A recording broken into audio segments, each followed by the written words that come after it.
Ako nga pala si Ayesa, 29 years old. Kung tutuusin, bata pa naman ako pero pakiramdam ko ang tanda-tanda ko na.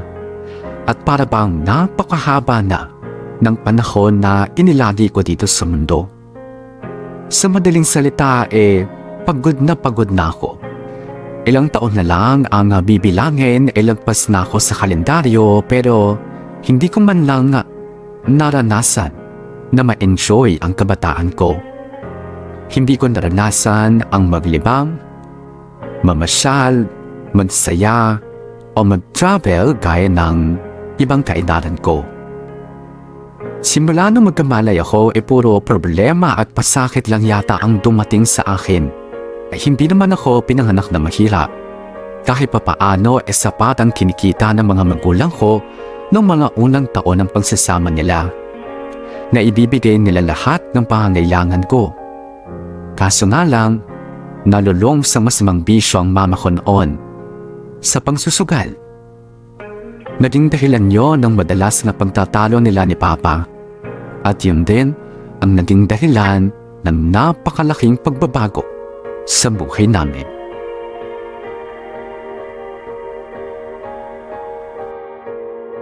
O ano? Aalis ka na lang ng ganun-ganun na lang. Hindi mo man lang naisip kaming mag-ina mo. Matagal na ako nagtitiis sa ugali mo, Melda. Ilang beses na kitang pinagsabihan at ilang beses ka na rin nangako na magbabago ka na. Pero sa halip na magbago ka, palala ka ng palala. Kaya aalis ka na lang. Yan ba yung solusyon para sa'yo? Hindi ako aalis para solusyonan ang problema. Aalis ako dahil pagod na ako sa'yo. Oh, paano yung responsibilidad mo bilang padre de pamilya? Tatakasan mo na. Para saan pat naturingan kang haligan ng tahanan? Sana bago mo ako singilin sa responsibilidad ko, tinanong mo muna yung sarili mo kung haligi pa rin ba ang turing mo sa akin. Ano bang pinagsasasabi mo? Pwede ba, Melda? Pareho nating alam kung anong ibig kong sabihin. Hindi mo na ako nirerespeto bilang asawa mo. Hindi mo na pinapahalagahan yung pagsasama natin. Kasi kung oo, dapat matagal ka nang nakinig sa mga sinasabi ko sa'yo. Di umalis ka kung gusto mong umalis. Hindi kita pipigilan. Aba talagang aalis ako? Pero hindi ka aalis nang hindi nag-iiwan ng panggastos namin mag-ina. Ano ka mo? Obligasyon mong buhayin kaming mag-ina mo. Kaya dapat lang tustusan mo ang pangangailangan namin. Mag-iwan ka ng panggastos namin ni Yesa. Ang kapal na talaga ng mukha mo, no? Matapos mong ubusin lahat ng perang iniaabot ko sa iyo dyan sa pagsusugal mo, hihingi ka pa sa akin ng panggastos nyo? Aba, dapat lang. Anong gusto mong mangyari? Tatakas ka sa responsibilidad mo ng ganun-ganun na lang? Mula ngayon wala na akong responsibilidad sa'yo. Tumabi ka nga dyan! Hoy! Pablo! Bumalik ka nga rito! Papa, Ayesa, anak. bakit ang dami niyong gamit? Aalis kayo? Saan kayo pupunta? Iiwan niyo kami ni Mama? Ngayon lang to, anak, ha? Okay? Babalikan kita kapag nakahanap na ako ng maayos na matitira natin, ha? Kukunin kita dito, ha? Pangako ko yan. Huwag mo nang paasahin yung bata kung wala ka namang balak na balikan siya. Tumahimik ka nga, napakaingay mo. Ayesa, anak. Magpakabait ka dito, ha? Pangako, babalikan ka ni Papa. Ay, kailangan niyo po ba talagang umalis? Oo Umalis ka na nga kung aalis ka. Napakadami mong drama Oo, talagang aalis ako dito. Simula ngayon wala ka ng asawa. At simula din ngayon, hindi na ako madadamay sa pagiging pabaya at sugalera mo. Lahat ng problema mo, sa'yo na lang. Dahil tapos na tayo. Papa!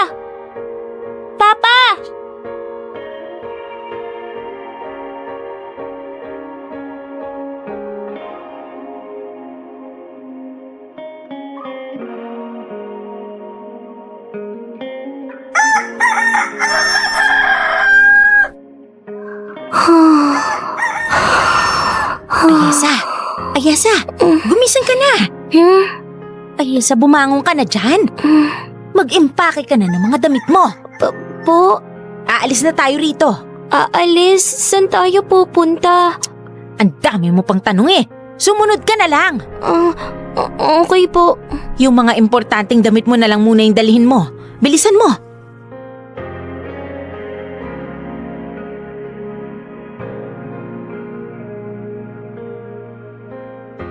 Ma, saan ba talaga tayo pupunta? Sa Tito Felix mo. Kailan tayo babalik? Bakit ang dami nating dalang gamit? Ay, hindi ko alam. Baka hindi na. Po, paano yung bahay? Wala na tayong bahay, Ayesa. Wala na? Paano wala na? Anong ibig niyong sabihin? Ay, nakasanla sa bangko yung titulo ng bahay natin. Nakasangla? Shh! Huwag kang maingay. Baka mamaya may ibang makarinig sa'yo eh.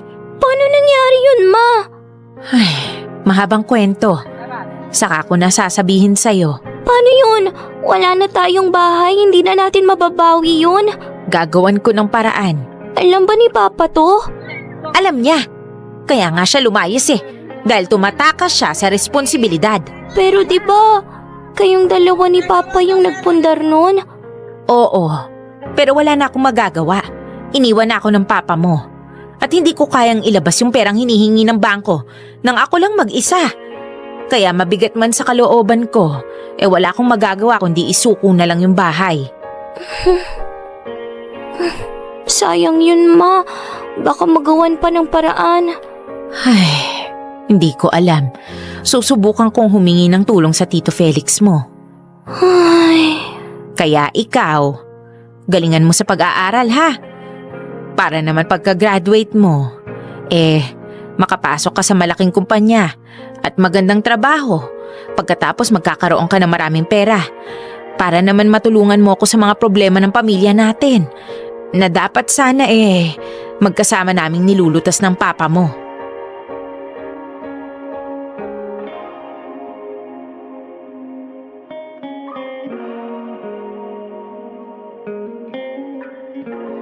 Hindi ko na mabilang sa kamay ko ang dami ng naging pag-aaway nila Mama at Papa.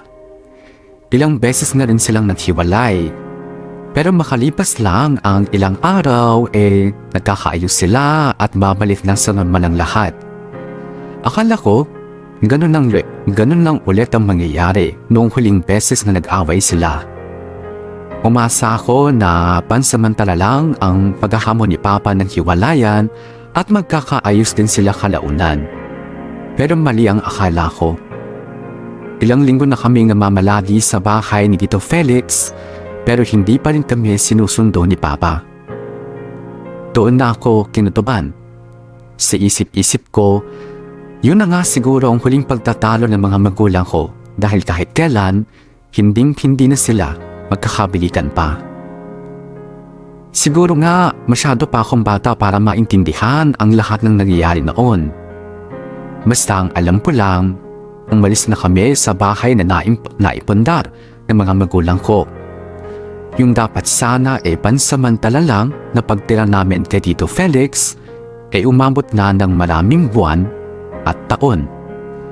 At sa tagal ng panahon na yon halos hindi ko nakakasama ang mama ko dahil palagi siyang abala. Kung ano man ang pinagkakaabalahan niya, yon ang hindi ko alam.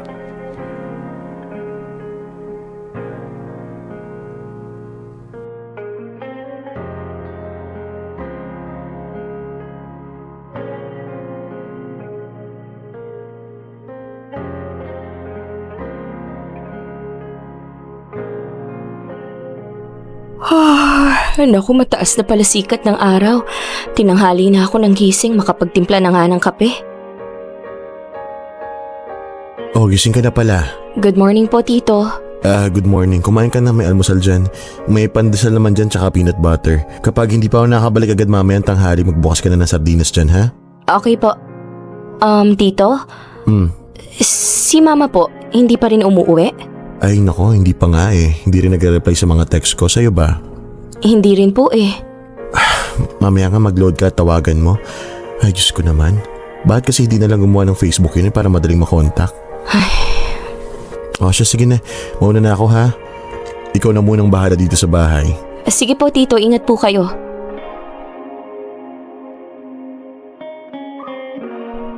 Ay, ano na kaya nangyari dun kay Mama? Oh, si Mang Jojo? Ba't kaya dito pa sa Facebook tumawag to? Hello po? Hello. Ayesa, good morning. Good morning din po, Mang Jojo. Pasensya ka na kung tumawag ako bigla. Wala pong problema. Bakit po pala kayo napatawag? Itatanong ko sana kung ano yung Facebook ng mama mo eh. Naku, wala pong Facebook si Mama eh. Bakit po? Hindi ko kasi makontak. Hindi nagre-reply sa text at saka hindi sinasagot yung tawag ko. Kahit ibang SIM yung gamitin ko, hindi sinasagot. Ganun po ba? May kailangan po ba kayo kay Mama? Oo eh. May utang kasi sa akin yung mama mo. 10,000. Po? Kung isasama ko yung interest base sa usapan namin, aabot na ng 15,000 yung utang niya sa akin. Ay, si Mama talaga. Ayoko namang ikaw yung guluhin ko tungkol sa utang niya kasi minor de edad ka pa. Anong malay mo sa problema ng ermat mo, di ba? Pero, Yasa, pakisabihan naman yung mama mo na mag-reply sa mga text ko. Ang tagal-tagal na nung utang niya sa akin eh. Wala man lang paramdam. Ang totoo niyan, Mang Jojo, kahit sa amin ni Tito Felix hindi siya nagre-reply eh. Pero mamaya, susubukan naming tawagan. Sige.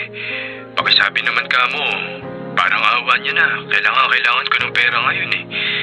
Kahit yung principal ng utang na lang yung bayaran niya, kahit wag na yung interest. Sige po. Salamat ha. Kailan kaya ako pwede mag-follow up sa'yo? Hindi ko po alam eh. Pwede po kaya next week? Naku, masyado nang matagal yun eh. Bukas. Tatawagan ulit kita bukas ha. Makikibalita lang ako. Sige po. Sige. Salamat ulit. Ay, pambihira naman si Mama mangungutang tapos hindi magpapakita. Nakakahiya. Melda? Melda, lumabas ka dyan! Melda! Sino naman kaya yun? Ba't napakalakas ng bunganga ang aga-aga? Melda! Lumabas ka dyan sabi eh! Felix, sinabas mo yung kapatid mo! Ay, mapuntahan nga.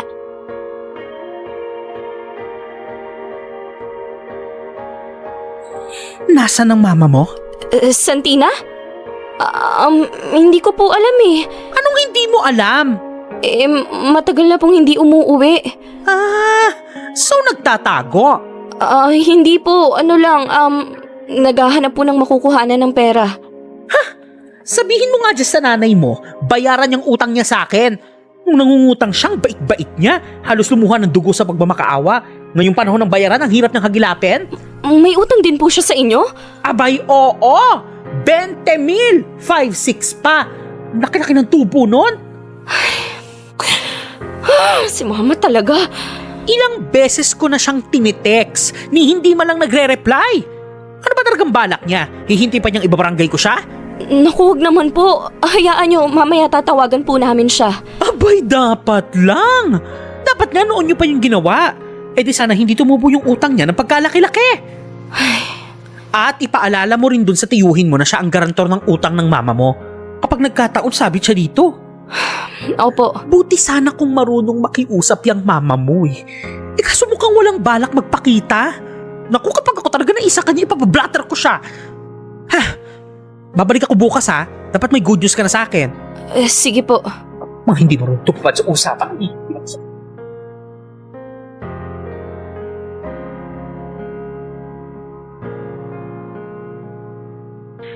Sabihin mo na lang sa Tito Felix mo. Siya munang bahala dyan. Makipag-usap muna siya. Nakakahiya na nga eh. Gusto nila bayaran nyo na sila. Ba't kasi kayo nagkaroon ng ganun kalaking utang? Ba't ba kasi nagpapastress ka sa mga ganyan? Kung umuwi kaya kayo at bayaran nyo yung mga utang nyo para hindi ako ma-stress. Wala akong pera, anak. Hirap na nga tayo sa buhay eh.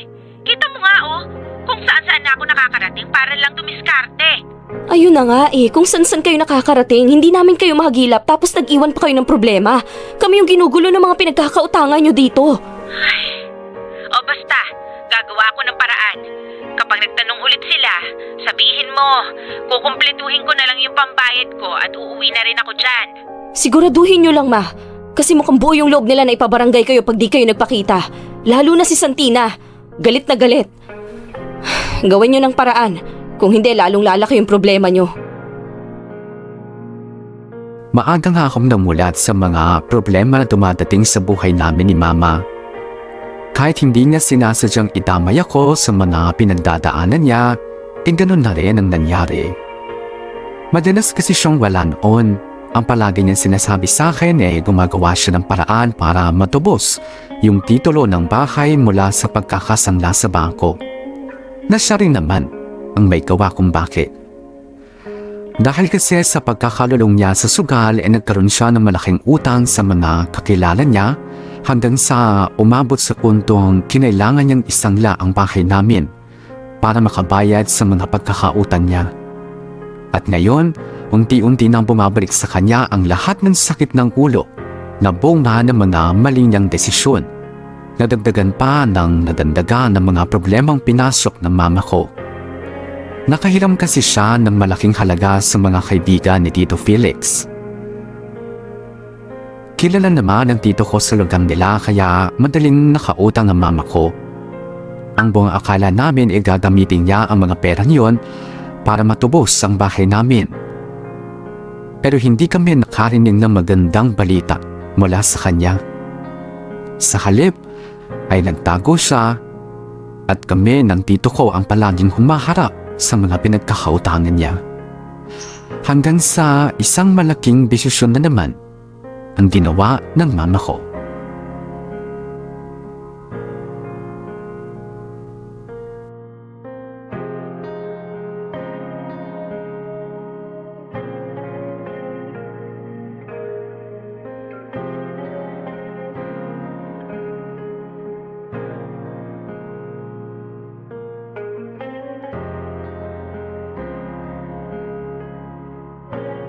Ay nako, ba't ba ayaw sumagot nitong si Sel na to? Baka nasa work, ma. Lunch break naman ngayon ah. Wala bang lunch break sa kanila? Eh malay nyo, sobrang busy lang talaga. Tatawagan ko ulit. Ay nako, wala talaga. Bakit ayaw talagang sagutin? Kung kailan kailangan eh. Try nyo kayang i-text muna. Ay nako, hindi na.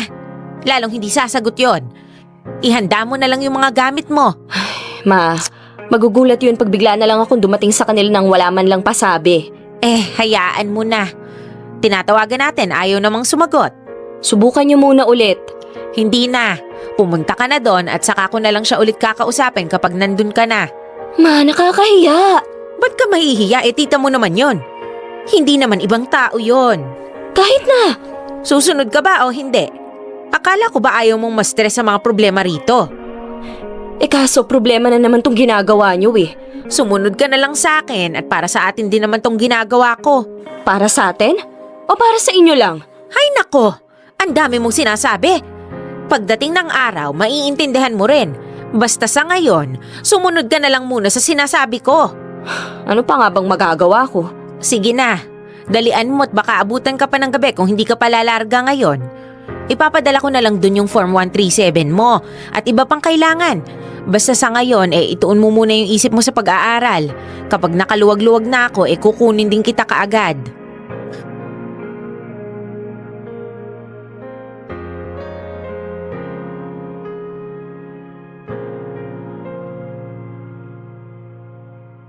Ay, saan ba dito yung bahay ni Tita Sel? Sabi ni Mama, Pink the Gate daw eh. Tao po? Yes, Tita Sel, salamat naman at nahanap ko rin yung bahay nyo. Anong ginagawa mo dito? Gabi na. Ano po kasi, pinapunta po ako ni Mama dito. Ha? Bakit daw? Hindi niya po ba kayo nakausap sa phone? Hindi. Hayaan mo na. Pumasok ka muna. Sige po.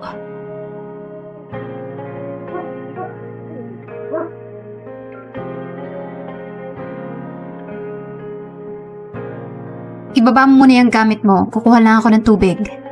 Sige po. Tawagan ko nga ulit si Mama.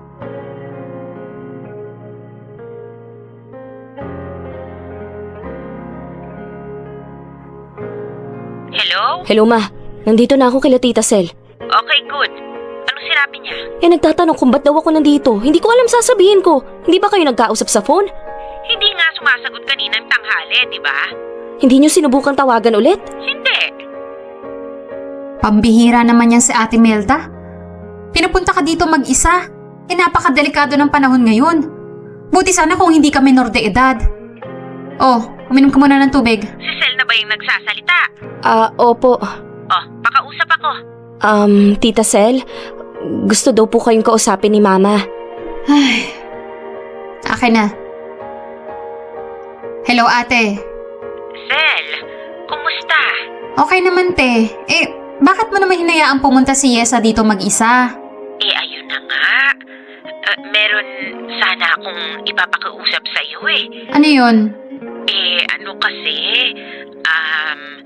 baka pwedeng dyan na muna siya sa'yo. Pansamantala lang. O sige. Ayos lang naman. Wala namang problema dun. Kahit hanggang makatapos lang siya ng high school. Ha? Ano? High school? Ano yun? Dito siya mag-aaral? Oo sana. Okay lang naman, di ba? Teka lang ate ha. Pinapunta mo dito yung anak mo kasi gusto mo dito siya mag-aral. Oo. Nang hindi tinatanong kung papayag ako. Kung okay lang sa akin. Wala naman kasi kung ibang matatakbuhan kundi ikaw lang. Kaya bigla mo nilang pinapunta dito para wala na rin akong choice, ganon. Pasensya ka na, Sel. Hayaan mo. Magpapadala naman ako lagi ng allowance niya para hindi masyadong mabigat para sa'yo. Basta sa ngayon, kailangan ko munang mailayo siya sa akin. Kabi-kabila ang problema ko Ayokong madamay si Ayesa. Sana man lang kinausap mo muna ako bago mapapuntahin dito yung anak mo. Tinatawagan kita kaninang tanghali Hindi ka naman sumasagot. Kahit na. Sana nag-text ka man lang o kaya nag-chat. Wala naman akong alam sa chat-chat na yan. Oo, sige na. Obviously, wala naman akong choice. Kahit gusto kong tumanggi, wala na rin ako magagawa at nandito na yung anak mo. Hayaan mo. Kapag nakaraos na ako sa mga problema ko, kukunin ko rin siya dyan agad-agad. Pwede ko na bang makausap si Ayesa? Kausapin ka raw ng mama mo. Hello, Ma. Yesa, nak. Magpakabait ka dyan sa tita Sel mo, ha? Ma, wala na ba talagang ibang paraan? Kung meron lang, anak, hindi kita ipapadala dyan. Akala mo ba madali lang para sa akin ang mapalayo ka? Kahit ako, ilang beses kong pinag-iisipan to. Basta sa ngayon, magtiwala ka lang sa akin. Makakaraos din tayo. Makukuha rin kita dyan. Konting tiis lang, anak, ha? Konting tiis lang.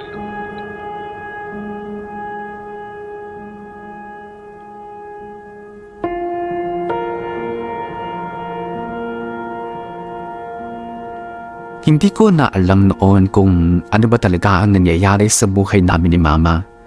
Sa tuwing tinatanong ko siya, palagi niyang sinasabi sa akin na pansamantala lang ang lahat. Na ginagawa niya ang lahat na makakaya niya para solusyonan ang mga problema. Na darating din ang panahon na makakaraos kami sa lahat ng pinagdadaanan namin. Kahit kailan, hindi ko nakitang nakangiti ang mama ko. Bibihira na lang kaming magkita noon pero sa tuwing magkikita kami, palaging nakakunot ang noon niya o kaya naman malayo ang tingin. Alam kong nahihirapan na siya sa lahat ng mga pinagdadaanan niya pero wala akong magawa. Kung kasama lang sana namin si Papa, siguro hindi kami namamblema ng ganito. Kumapit ako sa mga sinabi ni Mama na makakaraos din kami balang araw. Palagi niyang pinapaalala sa akin na mag-aral ako ng mabuti at yun daw ang pinakamalaking tulong na magagawa ko. Kaya naman itinuon ko ang atensyon ko sa pag-aaral. Matataas ang mga naging grades ko noon. Nakakatawa man pero ang totoo, naisip ko na noon na sana pwede kong gawing pera ang matataas na marka para makatulong sa mama ko. Sa murang edad ko wala na akong ibang hinangad kundi makaraos sa lahat ng mga problemang meron kami at manumbalik ang dati naming maginhawang buhay. Dahil nga wala ng choice noon si Tita Sel, pumayag na siyang doon muna ako tumira sa kanya. Ipinagpatuloy ko ang pag-aaral ko ng high school doon. Sa totoo lang, ang hirap para sa akin ang pagkakaroon ng bago na namang mundo. panibagong eskwelahan, mga kaklase, at bagong tahanan. Ibang-iba ang ugali ni Tita Sel kumpara kay Tito Felix. Hindi naman sa masama ang ugali niya, yun nga lang, hindi siya kasing lambing ng tito ko. Akala ko nga magkakasundo kami dahil pareho kaming babae. Pero hindi ko naramdaman ang mainit na pagtanggap niya sa akin. Hindi ko naman siya masisisi dahil alam kong napilitan lang siyang patuloyin ako sa bahay niya dahil sa ginawa ni Mama. Hindi ko na lang muna masyadong inintindihan tungkol doon. Ang mahalaga naman maayos pa rin ang pagtrato sa akin ni Tita Sel. Isa pa, mas itinoon ko ang isip ko sa pag-aaral ng mabuti. Nakasentro na ang isip ko sa obligasyon ko bilang anak, ang makapagtapos ng pag-aaral at makatulong palang araw. Yun lang ang palaging tumatakbo sa isip ko.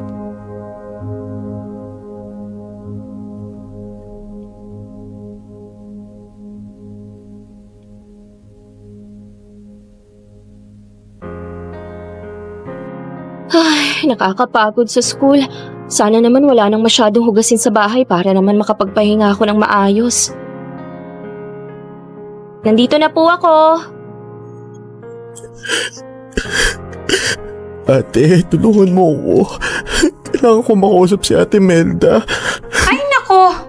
Hindi ko nga rin nakakausap eh. Ni hindi nga nagpapadala sa anak niya. Paano kaya yun? Ako yung namamblema sa mga utang niya eh. Tito Felix? Yesa, isang wakas dumating ka na. Baka naman sakaling matulungan mo ko. Bakit po? Ano pong problema at napadpad kayo dito? Yesa, yung mama mo hindi ko makontak. Po, bakit? Ano po bang problema? Ginugulo na ako ng mga pinagkautangan niya.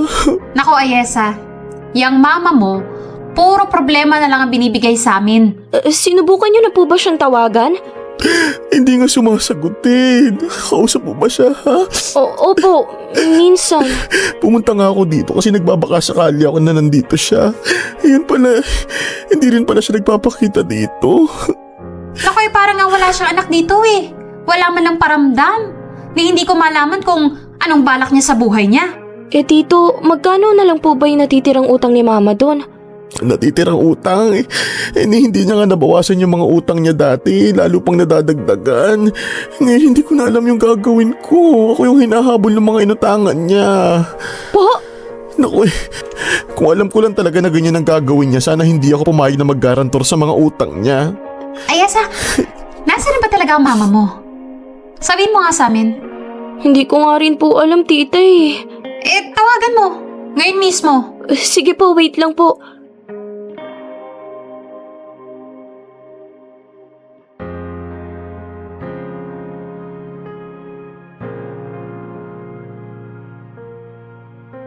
Hindi po sinasagot eh.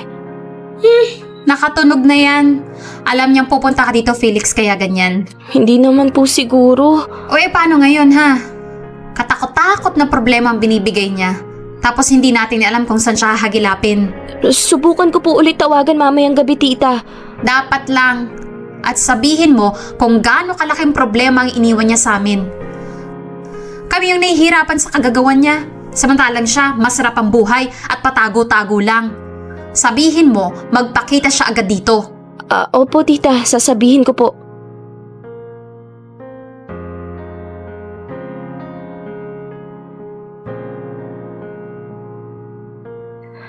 Sana naman sagutin na ni Mama to. Hello, Ayesa? Hello, Ma. Ba't di mo sinasagot yung tawag ko kanina? Nakasilent yung cellphone ko eh. Bakit? Nandito si Tito Felix, hinahanap ka. Ha? Bakit daw? Sinisingil daw siya ng mga pinagkakautangan mo. Naku, nayari na.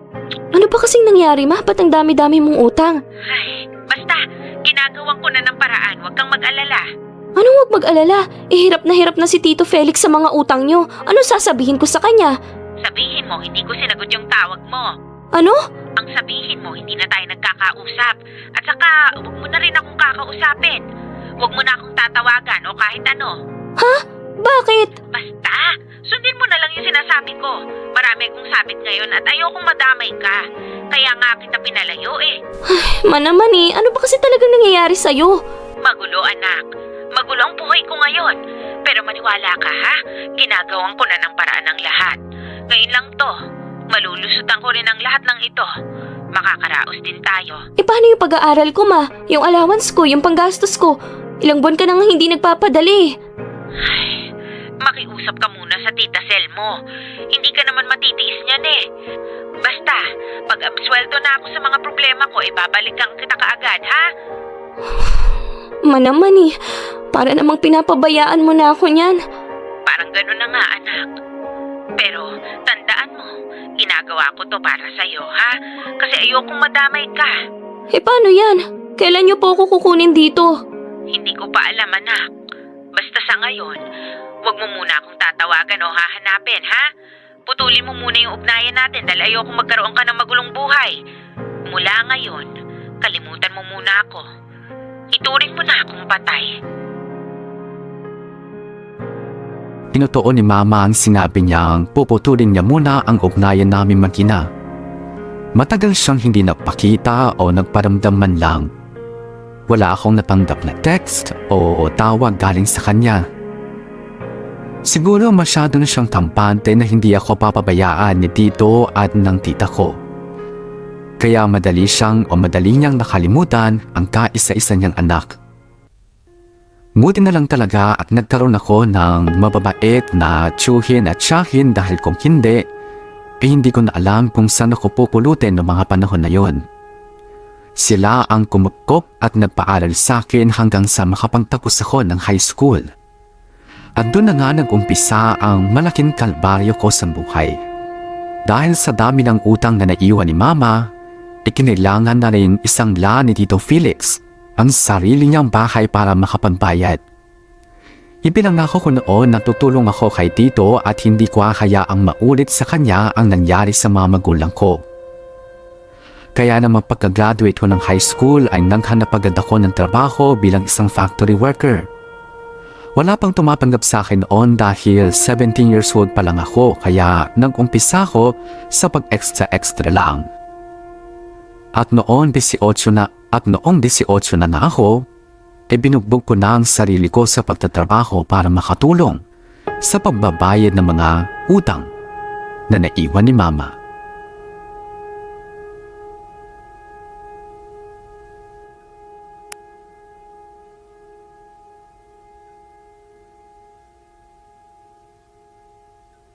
Ay, grabe, nakakapagod sa work. Buti na lang may long weekend ngayon. Mailagay na nga sa pinggan tong pagkain na binili ko. Kararating mo lang? Opo, Tito. Anong oras na ba? 1:00 na. Ba't naman masyado kang ginagabi? Nagpa-overtime po yung operations para daw may buffer kami para sa long weekend. Ay naku, nag-overtime ka na naman. Parang halos araw-araw ka na nag-overtime Hindi naman, Tito. May mga araw naman na hindi ako tumatanggap ng overtime. Oo nga, pero mas madalas ka pa rin nag-overtime. Hindi ka ba ma-overfatigue niyan? Kailangan, Tito Alam niyo naman yung iniwan na utang ni Mama. Ay nako, saan ba kasi nagtatago yung mama mo Hindi ka man lang magawang tulungan sa pagbabayad ng mga utang niya. Kahit kumustahin ka, hindi man lang niya magawa. Patay na daw siya, Tito. Yun ang sabi niya. Ituring ko na daw siyang patay. Ewan ko ba kung saan nagmana ang pagiging pasaway ni ate. Kung sino pa yung panganay sa magkakapatid, siya yung sakit sa ulo. Hindi naman ganyan yung mga magulang namin noon. Ngayon, alam ko na kung bakit hindi nakatagal si Papa sa ugali niya. Ay, oo nga pala. Yung papa mo ba kamusta? Nakaka-chat mo pa rin ba? Oo, Tito. Medyo busy dun sa bago niyang kinakasama ngayon. Buntis yata. Hay nako, isa pa yon. Nakipaghiwalay lang sa asawa, parang wala na ring anak. Hindi man lang niya maalalang kumustahin yung anak niya. Medyo hirap din sa buhay yung Tito. May iniinda yatang sakit. Hayaan na natin siya. At least hindi siya nag-iwan ng sakit sa ulo. Hindi gaya ni Mama. Alam mo, awang-awa na nga ako sa iyo Ang bata-bata mo pa tapos ayan, bugbog na bugbog ka na sa problema. Sinalo mo na lahat ng responsibilidad ng mama mo. Oo nga Minsan nga, naiisip ko, Ba't kaya ako binigyan ng mga ganitong magulang? O kaya, bakit kaya ako pinanganak pa? Hindi ko man lang naranasang enjoyin yung kabataan ko eh. Pasensya ka na, Yesa, ha? Maski ako, wala akong maitulong sa'yo eh. Alam mo namang itong bahay lang yung meron ako. Tapos, na isang lako pa para lang mabayaran ng mga utang na iniwan ng mama mo. Di nyo naman obligasyong tulungan ako, Tito. Pero salamat pa rin kasi kahit papano may natutuluyan ako ngayon. Malaking bagay na rin po yun. Nga pala, kailan yung next na hulog natin sa bangko? Next week pa naman, bali Thursday ang deadline. O sige po, yung interest na lang muna ulit yung bayaran natin, Tito. Di bale, konti na lang kailangan ko para mabuo yung hinihingi nilang halaga para hindi na maremata tong bahay. Ayesa, Po, Tito? huwag kang magagalit ha. Ano kasi, sinusubukan ko kasing hanapin yung mama mo. O tapos? Hindi ko pa rin alam kung nasan siya ngayon. Pero may nakapagsabi sa akin na meron na daw siyang ibang kinakasama. Nakuha pang lumandi. Pero hindi naman yun sure. Kumbaga ano lang, chismis lang ganun. Mukha namang hindi imposibleng mangyari yun, Tito eh. Tignan mo nga tuluyan niya na tayong kinalimutan. Wala man lang siyang pakialam kung kamusta na ba tayo. Kung nakulong na ba tayo dahil sa mga utang niya. Talagang tinalikuran niya na tayo. Nga pala, Tito, kumain na ba kayo? Oo, tapos na. Next week, Tito, pwede niyo ba akong samahan sa agency na nabanggit ni Sheila nung nakaraan? Agency? Opo, magbabakasakali ako.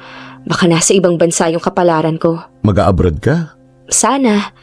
Wala hindi ho umuusad yung buhay ko sa pagbabayad lang ng utang ni Mama. At least doon, mas malaki yung sasahurin ko. Pero malaki rin na magagastos mo. Kailangan sumugal, Tito. Hindi na ako umaasa nagiginhawa yung buhay ko dito. Kita nyo naman, trabaho at bahay na nga lang yung takbo ng buhay ko. Papagurin ko na rin lang yung sarili ko sa pagtatrabaho. Di doon na ako sa mas malaki yung sweldo, di ba? At saka malay nyo, swertehin ako. Baka makapangasawa pa ako ng ibang lahi. Di mahahaluan pa lahi natin, di ba? Sira. Pero kung sa bagay, mas maraming ang opportunity sa ibang bansa. Oo naman ho, basta masipag ka lang daw doon at hindi ka na mamili ng trabaho, makakaipon ka talaga. Basta wag mo kaming kakalimutan dito ha. Baka mamaya mag-asawa ka na doon tapos hindi mo na kami maalala. Huwag kayong mag-alala, Tito. Dito ko pa rin gustong tumanda at bumuo ng pamilya. Sa ngayon, uunahin ko lang munang linisin tong mga sabit ni Mama. Pag nakaluwag-luwag na ako, damay ka sa paghinhawa ng buhay ko. Bait mo kaya sa akin? Talaga lang ha. Oo, Tito. Di magtatagal. Matutubos din natin tong bahay mo. Makakabalik din tayo sa maginhawang buhay. Konting tiis na lang.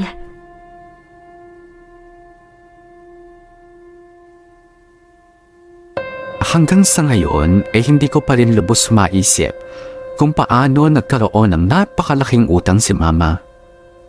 Paano nagkapatong-patong lahat ng iyon para humantong sa pagsasangla ng bahay at lupa. Ganun na nga siguro siya kalulong sa sugal noon para mauwi sa ganitong kalaking problema. Mabuti na lang at naging maganda ang kapalaran ko sa ibang bansa kaya naman nakapang-ipon ako ng pantubos sa naisang ng bahay ni Tito Felix.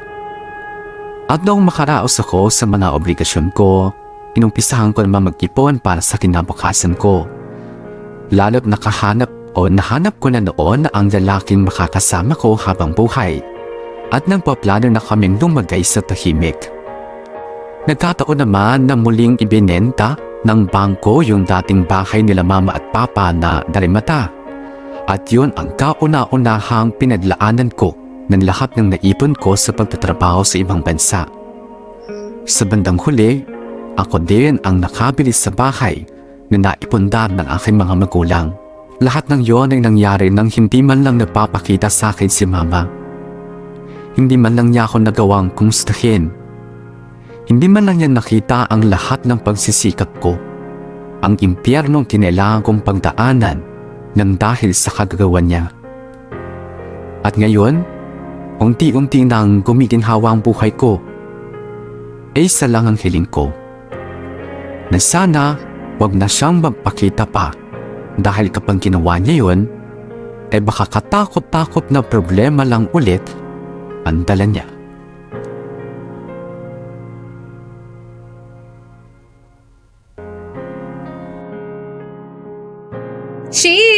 para sa pamangkin naming bagong kasal. Cheers! Salamat Tita Sel, Tito Felix. Pasensya na kayo ha, simple lang yung celebration. Ito kasing si Henry ayaw nang mag-aarbong kasal. No, hon. Ikaw ang may ayaw ng mag-aarbong kasal. Remember, I insisted na sa simbahan tayo magpakasal?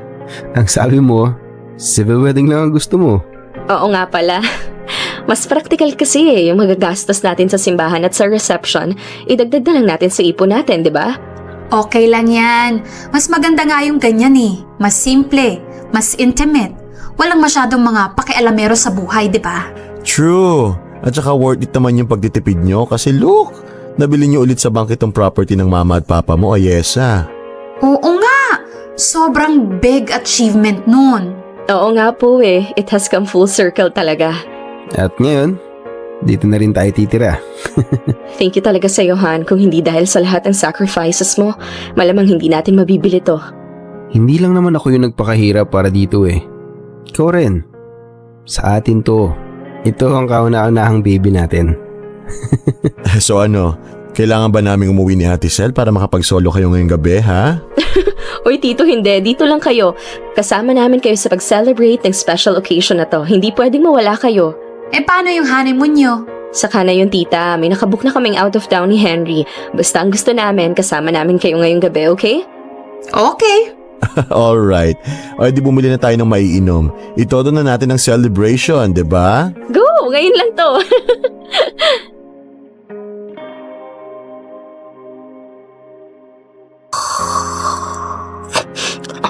Han? Han? Hindi nga kasi pwede ate. Bakit ba ang kulit-kulit mo? Ba't ba mas magaling ka pa sa akin? Anak mo ba yung pinag-uusapan dito, ha? Ang lakas naman ng loob mong magpakita dito na parang wala lang sa iyong lahat. Matapos mong iwan na parang basura yung anak mo? Matapos mo siyang pagbayarin ng lahat ng utang mo? Teka, anong kaguluhan yun? Kasal ngayon ng anak ko. Kaya pwede ba? Huwag kayong makialam. Ayesa! Ayesa, lumabas ka nga dyan! Tita, please. Parang awa nyo na po. Bumalik na lang po kayo sa ibang araw. Papahinga na po si Ayese. Ayaw din po namin masira tong araw na to, kaya please lang po. Ako? Sisirain ko ang araw nyo? Gusto ko lang naman kausapin ang anak ko, Si Mama? Pwede ba ate? Nakikiusap na kami sa iyo. Hindi ka namin babawalan na makita sa Ayesa pero sa ibang araw ka nalang bumalik. Sa ngayon ko siya gustong makita Bakit ba mas magaling pa kayo sa akin? Nagpapahinga na nga siya. Bakit ba ang kulit mo? Mama? Oh, gising na pala Ayesa ko Ayesa, anak. Kumusta ha? Kinasal ka na pala. Congrats! Anong ginagawa niyo dito? Ito naman, nandito lang ako para batiin ka Sa bagong buhay may asawa. At sa pagkakabawi mo rito sa bahay natin. Bahay namin, hindi ka kasama dun. Grabe ka naman. Nakalimutan mo na agad na nanay mo ko Dahil ba maginhawa na yung buhay mo kaya hindi mo na… Kalimutan mo ng nanay mo ko, ituring mo na akong patay. Yun ang sabi mo sa akin, di ba? Ano nangyari? Bakit nabuhay ka? Ang sakit mo namang magsalita, anak. Masakit? Yung ginawa niyo sa akin, hindi ba masakit yon? Ginawa ko lang naman yun kasi… ayoko nang madamay ka sa mga problema ko noon. Pati yung pagtalikod niyo sa akin? Pati yung pag-iwan niyo sa akin ng napakalaking utang? Alam mo ba kung gaano kahirap ang naging buhay ko nang dahil sa'yo? Tapos ngayong nakakaraos na ako, saka kababalik at tutubusin ako ng parang wala lang? Na parang pagmamayari mo ko? Ayesa! Anak! Sana tinutuo mo na lang yung mga sinabi mo. Sana nga nanatili ka na lang patay sa alaala naming lahat. Hon, tama na. Don't let her ruin your day. Ayesa, bumalik ka na sa loob. Kami nang kakausap sa mama mo. Hindi, Tito. Matagal ko nang gustong mangyari to. Matagal ko nang gustong makausap tong kapatid nyo para ipaalam sa kanya lahat ng pagpapahirap na binigay niya sa akin.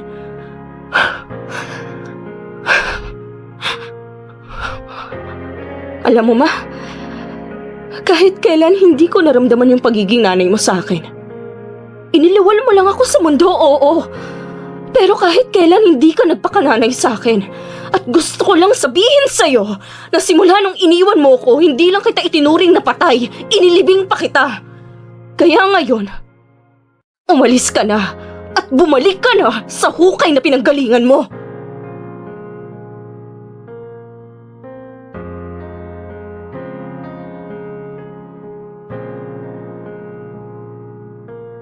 Hindi niyo naman siguro ako masisisi kung magtalim ako ng matinding galit sa mama ko, di ba? Kahit kailan hindi ko naramdaman ang pagmamalasakit niya sa akin. Sa halip, siya pa ang naging dahilan ng paghihirap ko. Nang dahil sa kanya ay hindi ko naranasan ang magkaroon ng masayang kabataan. Para akong ipinanganak para saluhin ang lahat ng problema niya. At habang buhay kong pagsisisihan ng mga panahong nawala sa akin nang dahil sa mga obligasyong iniwan niya. At mas lalong hindi ko matanggap na ginilo niya ang araw ng kasal ko na dapat sana'y kaisa-isang masayang araw sa buhay ko. Kaya naman hindi na rin ako nakapagtimpi at sumabog ako sa galit. Noon ko lang nailabas lahat ng sama ng loob na naipon ko sa mahabang panahon. Alam kong medyo napasobra din ako sa pambitaw ng masasakit na salita sa mama ko. Noong gabing yon ay umalis din si mama at hindi na ulit nagpakita pa. Hindi na siya ulit nagtangkang kausapin ako para humingi ng tawad. Hanggang ngayon ay nakakaramdam pa rin ako ng guilt dahil sa mga nasabi ko. Pero alam ko rin na hindi pa ako handang patawarin siya. Ibinahagi ko ang kwentong ito dahil gusto kong malaman kung ano ang masasabi niyo. Dapat ko na bang kalimutan ang mga atraso sa akin ng mama ko at kusang ibigay sa kanya ang kapatawaran? Kahit na alam kong hindi pa ako handang ibigay yon sa kanya. Kaya ko bang dayain ang sarili ko at magpatawad ng isang taong hindi ko pa handang patawarin?